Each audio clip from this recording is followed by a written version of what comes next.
Assalamualaikum warahmatullahi wabarakatuh. Nama saya Nabela Gustalatifah, NIM 2021 kelas 1M PGSD. Di sini saya akan menjelaskan atau membahas materi hasil PowerPoint saya dengan tema pendidikan dalam hidup manusia. Universitas PGRI Palembang. Mata kuliah pengantar pendidikan. Dosen pengampu Dr. Haji Hendra Wijaya, SAG MPDI. Untuk penjelasan yang pertama dengan tema fenomena adanya pendidikan dalam hidup manusia. Pendidikan adalah fenomena yang fundamental atau asasi dalam hidup manusia. Di mana ada kehidupan, di situ pasti ada pendidikan. Fenomena pendidikan ini bukan hanya merupakan gejala yang melekat pada manusia atau gejala yang universal dalam perspektif yang luas, melainkan juga sekaligus merupakan upaya untuk memanusiakan manusia agar menjadi sebenar-benarnya manusia. Yang hal ini secara integratif diperlukan menggunakan berbagai kajian tentang pendidikan. Contoh, kajian historis, filosofis, psikologis, dan sosiologis. Dalam perkembangan adanya tuntutan adanya pendidikan lebih baik, teratur untuk mengembangkan potensi manusia, sehingga muncul pemikiran teoritis tentang pendidikan. Pendidikan sendiri upaya sadar untuk mengembangkan potensi-potensi yang dimiliki manusia melahirkan teori-teori pendidikan tersebut. Selanjutnya untuk penjelasan yang kedua dengan tema B. Pentingnya pendidikan bagi manusia. Pengertian pendidikan. Secara umum, pendidikan adalah proses pengubahan sikap dan tata laku seseorang atau kelompok orang dalam usaha mendewasakan manusia melalui upaya pengajaran dan pelatihan proses, cara, dan perbuatan mendidik.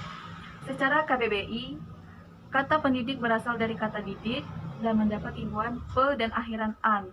Maka kata ini yang artinya proses atau cara untuk mendidik. Jenis-jenis pendidikan ada 3. 1. Pendidikan formal. 2. Pendidikan non-formal. 3. Pendidikan informal. Tujuan pendidikan. 1. Mencerdaskan kehidupan dan mengembangkan manusia yang seutuhnya, yaitu beriman dan bertakwa kepada Tuhan Yang Maha Esa dan berbudi pekerti luhur, memiliki pengetahuan dan keterampilan, kesehatan jasmani dan rohani, kepribadian yang baik dan mandiri, serta memiliki rasa tanggung jawab yang tinggi kepada masyarakat. Kedua, membentuk peserta didik memiliki rasa dari nilai Pancasila sejati berdasarkan ketentuan yang dikehendaki oleh pembukaan UUD 945 dan isi UUD 945. 3. Membangun dan mengembangkan potensi didik agar manusia yang berilmu dan berwawasan luas. 4. Meningkatkan kualitas bangsa. Dalam kurung, tujuan pendidikan menurut Lembaga Pendidikan Dunia UNESCO dalam upaya meningkatkan kualitas bangsa pada 4 pilar pendidikan baik untuk masa sekarang maupun masa yang akan datang, yakni 1.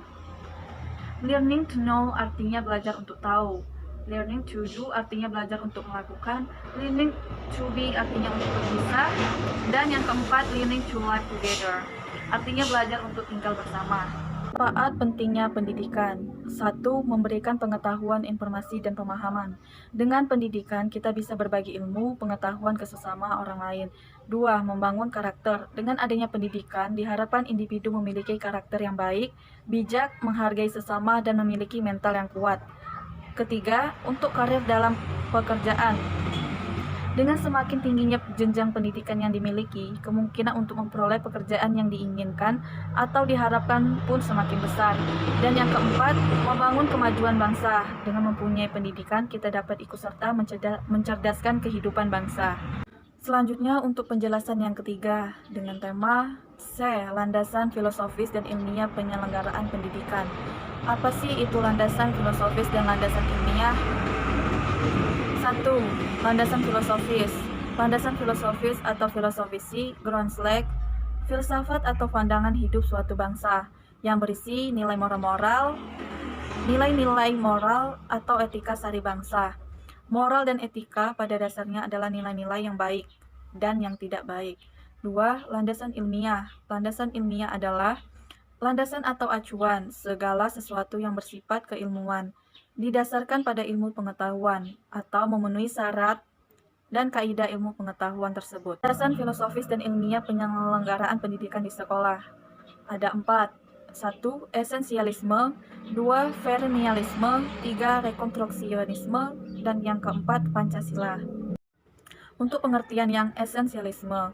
Esensialisme merupakan aliran atau mazhab pendidikan yang menerapkan filsafat idealisme dan realisme secara elektis.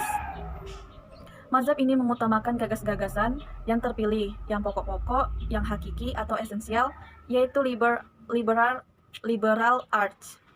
Yang termasuk di liberal arts adalah bahasa, gramatika, kesusastraan, sejarah, dan seni.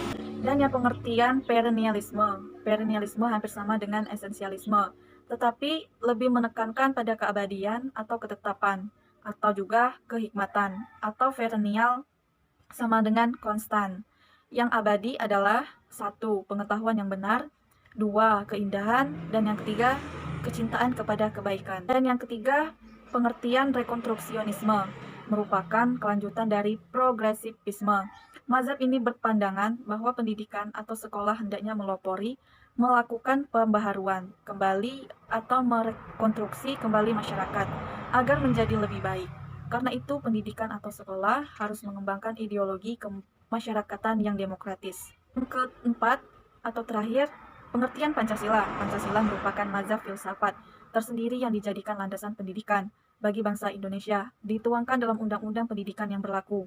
Undang-Undang Nomor 2 Tahun 1989 tentang Sisdiknas atau akan segera diubah. Mengaturnya dalam pasal 2, pendidikan nasional berdasarkan Pancasila, Undang-Undang 1945. Dan untuk penjelasan yang selanjutnya atau terakhir dengan tema D. Fungsi pendidikan bagi kehidupan manusia. Dilihat dari lingkungan, pendidikan bisa didapat dari lingkungan keluarga, sekolah, dan masyarakat. Fungsi pendidikan sendiri dalam kehidupan manusia adalah 1. Membantu peserta didik dalam berinteraksi dengan berbagai lingkungan sekitarnya. Contoh, fisik, sosial, dan budaya. Yang kedua, pendidikan berfungsi untuk mengajarkan tingkah laku yang baik untuk mempersiapkan individu untuk peranan tertentu. Dan yang ketiga, mengajarkan berbagai macam pengetahuan, keterampilan, dan keahlian peserta didik. Dalam hidup, kita pasti melakukan interaksi dengan lingkungan luar. Dari lingkungan kita dapat mengambil pendidikan, dan dari pendidikan itulah sangat berfungsi dalam kita menjalani kehidupan sehari-hari. Fungsi pendidikan dalam menjalani kehidupan sehari-hari adalah 1. Adanya pendidikan yang didapat, seorang individu akan menampakkan perilaku, antara lain berperilaku baik, saling menolong, memiliki rasa kasih sayang, dan dengan sesama, tidak membedakan dengan orang lain. Yang kedua, semakin berkembang sifat social understanding, social skill, social attitude, dan siap menjadi penerus bangsa yang membanggakan negara. Peranan lembaga pendidikan. Menurut Undang-Undang Nomor Tahun 2003 tentang Sistem Pendidikan Nasional, pendidikan adalah usaha sadar dan terencana untuk mewujudkan suasana belajar dan proses pembelajaran agar peserta didik secara aktif mengembangkan potensi dirinya untuk memiliki kekuatan spiritual keagamaan, pengendalian diri, kepribadian, kecerdasan, akhlak mulia, serta keterampilan yang diperlukan dirinya. Masyarakat, bangsa, dan negara. Pendidikan adalah proses membimbing manusia dari kegelapan menuju kecerdasan pengetahuan atau dari tidak tahu menjadi tahu. Lembaga pendidikan adalah lembaga atau tempat berlangsungnya proses pendidikan dengan tujuan mengubah tingkah laku individu ke arah yang lebih baik melalui berinteraksi dengan lingkungan sekitar. Peran lembaga pendidikan adalah sebagai berikut. 1. Mempersiapkan anggota masyarakat untuk mencari nafkah. 2. Mengembangkan bakat perseorangan demi kepuasan pribadi dan bagi kepentingan masyarakat. Ketiga, melestarikan kebudayaan masyarakat. 4. Menanamkan keterampilan yang perlu bagi partisipasi dalam demokrasi. 5. Menjamin kehidupan emosional anak. 6. Menanam dasar pendidikan moral. 7. Memberikan dasar pendidikan sosial. Pendidikan adalah suatu keharusan bagi manusia sebagai makhluk biologis.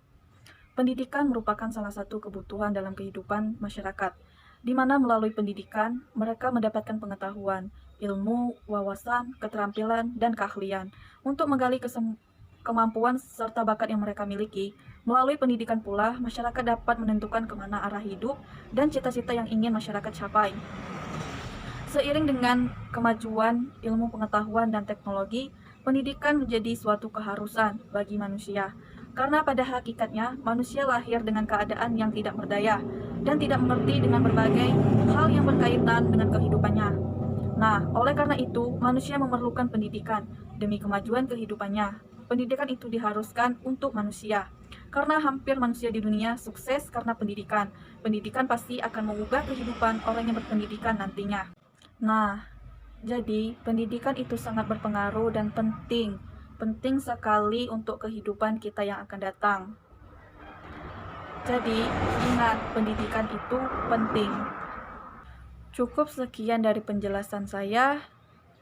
Wassalamualaikum warahmatullahi wabarakatuh.